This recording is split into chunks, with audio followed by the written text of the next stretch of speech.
Bismillahirrahmanirrahim. Assalamualaikum warahmatullahi wabarakatuh.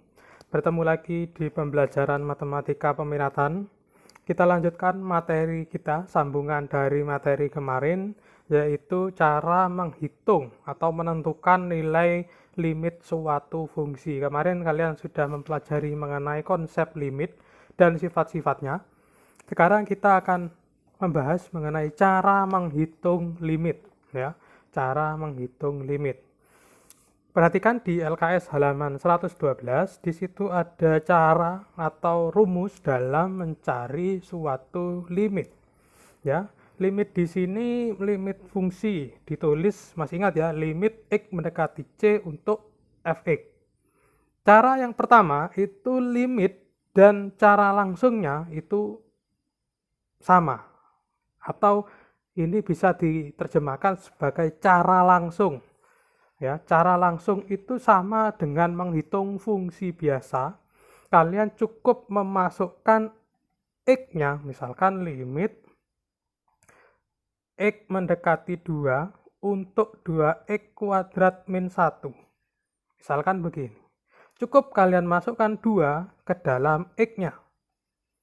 Ya, berarti 2 kuadrat dikurangi 1, di sini begini, sama dengan 8 kurangi 1 sama dengan 7.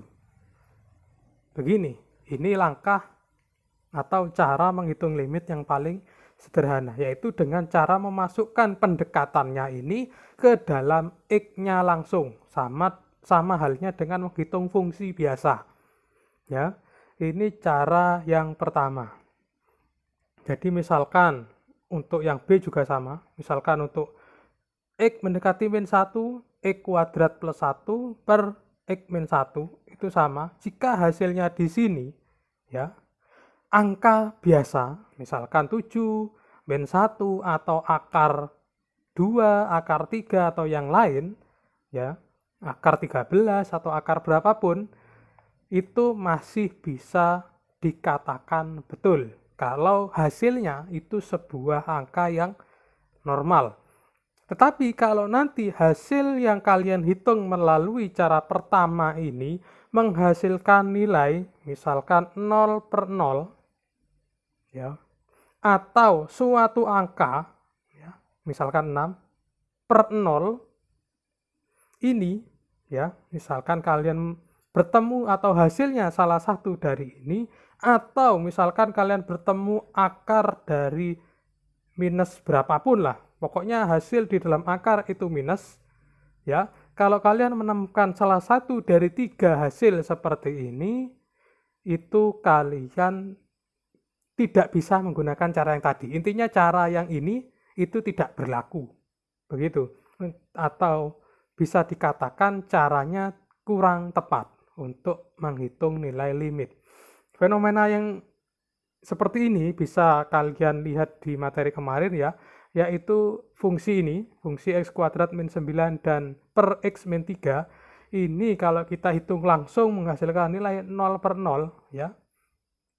Cara fungsi ini itu tidak bisa menggunakan cara yang barusan, karena menghasilkan 0 per 0. Bagaimana kalau itu tidak berhasil? Ada cara selanjutnya, ya. Pokoknya kalian menghitung nilai limit ini secara langsung dengan memasukkan angkanya pada fungsi, menghasilkan salah satu dari 3 bentuk ini, 0 per 0, 6 per 0, atau akar yang di dalamnya negatif. Ya, kalau kalian bertemu salah satu dari 3 bentuk ini, kalian harus menggunakan cara yang lain. Nah, cara yang lain itu ada di bawahnya, menentukan limit dengan pemfaktoran. Biasanya ini terjadi pada suatu fungsi rasional atau fungsi yang ada pernya, misalkan x kuadrat plus 1, x min 1, misalkan, ya. Misal, untuk fungsi yang ada pernya, itu biasanya, dan tidak selalu ini, biasanya akan menghasilkan yang seperti kemarin, 0 per 0. Kalau kejadiannya seperti itu, kalian bisa menggunakan cara pemfaktoran. Ada contohnya di bawah halaman 112. Ada limit x mendekati 2 untuk x kuadrat min 4 dan X min 2. Kalau kita masukkan 2 secara langsung, hasilnya 2 kuadrat dikurangi 4, 2 dikurangi 2. 4 dikurangi 4, 2 dikurangi 2. Di atas 0, di bawah 0. Bentuk tidak tentu. Kalau kalian bertemu seperti ini, cara yang ini itu tidak bisa dibenarkan. Ya. Karena itu menggunakan cara pemfaktoran. Cara pemfaktoran itu bagaimana? Kalian ya, pasti ini biasanya yang atas itu atau yang bawah atau dua-duanya itu bisa difaktorkan. Nah, faktoran ini memang cara yang agak rumit ya, karena ini berhubungan dengan fungsi kuadrat materi sanawiyah atau SMP, dan itu harusnya kalian masih ingat ya. Jadi kalau ada bentuk kuadrat seperti ini cara singkatnya saja. Kalau ada bentuk kuadrat x kuadrat min 4, x kuadrat dan 4 itu suatu angka yang didapat dari suatu angka yang dikuadratkan kan, yaitu 2 pangkat 2 atau 2 kuadrat sama dengan 4. Maka ini bentuk seperti ini dan depannya itu biasanya negatif, bisa dijabarkan menjadi bentuk x min 2 dikalikan x plus 2. Begini. Selalu minus dan plus ya.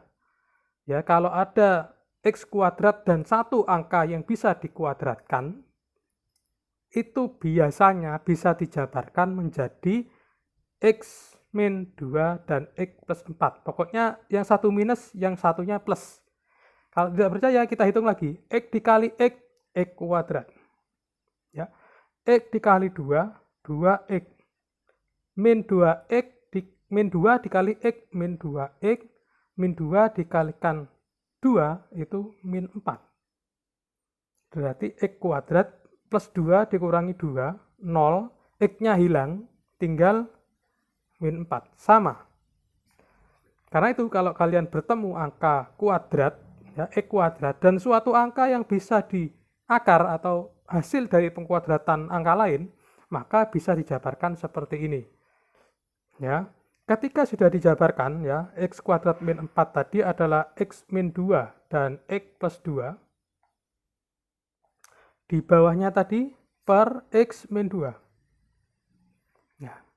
Setelah bentuknya seperti ini, di atas sudah perkalian, di bawah sendirian seperti ini, maka kalian bisa coret ini. Ya, ingat ya, bahwa yang atas harus perkalian, yang di bawah itu juga harus perkalian atau dia sendirian. Setelah ini, setelah dicoret, ketemu x plus 2. Jadi ya, x kuadrat min 4 per x min 2 itu sama dengan x plus 2, tetapi beda bentuk. Ya, x kuadrat min 4 per x min 2 itu aslinya adalah x plus 2, sama dengan x plus 2. Nah, bentuk x plus 2 ini bisa kita masukkan ke dalam fungsi. Fungsinya menjadi limit x mendekati 2, bukan ini lagi, tetapi kita berubah menjadi x plus 2. Ya. Nah, setelah fungsinya berubah, kita bisa masukkan lagi dengan cara yang tadi, yaitu kita masukkan 2-nya ke dalam x. Kita masukkan menjadi 2 plus 2. 2 plus 2 sama dengan 4. Angka yang berbeda. Kalau tadi kita hitung tanpa pemfaktoran hasilnya 0 per 0, setelah kita proses dengan pemfaktoran, setelah ada proses pencoretan, ya, maka hasilnya berubah menjadi 4, angka yang terdefinisi. Karena itu, ini cara kedua. Setelah cara pertama ini tidak berhasil, gunakan cara pemfaktoran, cara yang kedua. Cara ini biasanya ini tidak harus seperti ini. Ini hanya contoh ya. Misalkan yang C itu bisa kalian lihat ya. Yang C ini agak kecil.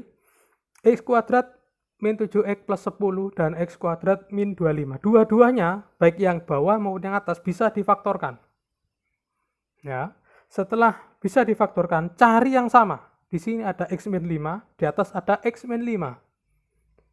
Setelah X min 5 dicoret, yang tertinggal hanya X min 2 dan X plus 5. Nah, setelah pencoretan, kalian coba dengan cara yang sama, yaitu memasukkan 5 ke dalam X secara langsung. Ya, menghasilkan 5 min 2 dan 5 plus 5.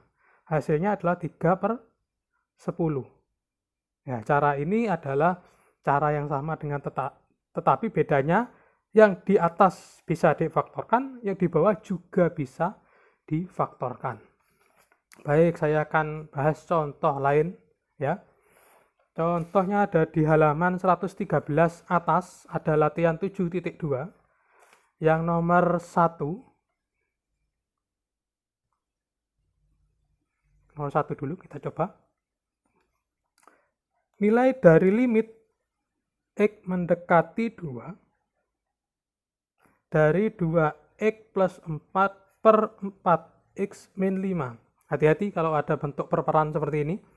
Kita dengan cara yang pertama dulu, yaitu langsung masukkan 2 ke dalam X. Yaitu 2 kali 2 plus 4 per 4 dikali 2 min 5. 2 plus 2, maaf 2 dikali 2 itu 4, 4 plus 4. Ini 8 dikurangi 5. Hasilnya 8 per 3. Hasilnya angka biasa, ya meskipun perperan, pecahan, tetapi tidak membentuk salah satu dari 3 angka yang tadi. Ini, kalau begitu, itu sudah jawaban yang betul. Cari di pilihan jawabannya E. Itu. Kemudian soal yang kedua, ada limit X mendekati 3, 2X kuadrat min 18 per X plus 3. Cara yang pertama, kita masukkan 3 ke dalam X secara langsung. 2, 3 kuadrat min 18 per 3 plus 3. Begini. 2 dikali 9, ya ini 9. 18 kurangi 18 per 3 plus 3 itu 6. Hasilnya adalah 0 per 6. Nah, apakah ini jawaban yang tidak tentu, Pak? Tidak, ini jawaban tentu. Karena yang tadi, suatu hasil dikatakan tidak tentu jika seperti ini. 0 per 0, 6 per 0, atau angka apapun per 0, ya, atau akar dari minus berapapun, itu adalah angka yang tidak tentu. Karena ini 0 per 6, ya, beda 6 per 0 dan 0 per 6, ini masih terdefinisi yaitu 0. 0 dibagi 6 itu 0. Ini masih terdefinisi. Jadi jawaban yang soal nomor 2 itu C, 0. Ya. Perhatikan bedanya ya. Kalau tidak terdefinisi, yang 0 itu yang bawah atau dua-duanya. Jika yang 0 itu yang atas, dan di bawah itu masih ada angka bilangan bulat atau angka biasa, itu masih bisa dikatakan terdefinisi atau masih boleh. Ya, kalau nanti ini tidak menghasilkan salah satu dari 3 bentuk ini, maka kalian gunakan cara yang tadi, cara pemfaktoran. Begitu untuk materi kita hari ini. Dan untuk materi selanjutnya akan saya bahas di video selanjutnya. Saya akhiri sampai di sini, kurang lebihnya mohon maaf. Wassalamualaikum warahmatullahi wabarakatuh.